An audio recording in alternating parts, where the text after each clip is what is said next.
cet enfant est en train d'être exécuté. Mais dans son regard, il n'y a pas la moindre trace de peur, car son esprit est entièrement occupé à chercher un moyen de survivre. Quand la corde de l'arc frôle sa peau, une sensation d'étouffement intense l'envahit. Mais au moment où le bourreau tend l'arc avec force, le garçon s'effondre soudainement au sol, comme si son cerveau s'était éteint. Ce garçon s'appelle Ali, et il est le fils du roi. Il était destiné à hériter du trône, mais en raison d'un pied déformé et d'un bras difforme, son statut a chuté brutalement.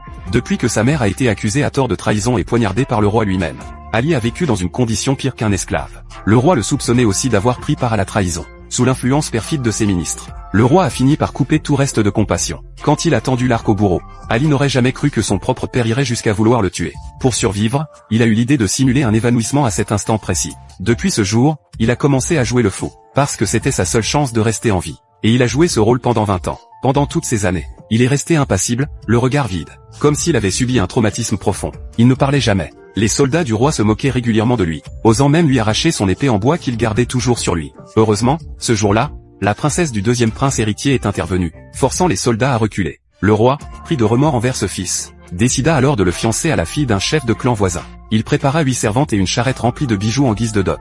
Mais lorsque le convoi arriva dans un canyon, une femme posa les yeux sur la procession. Cette femme s'appelait Lisa, connue dans les villages sous le nom de « la griffe du loup à 2 têtes ». Elle prit une poignée de terre, la plaça devant elle, et se mit à murmurer des paroles comme une prière. À ce moment-là, le convoi approchait de plus en plus. Lisa saisit alors son arc à la ceinture.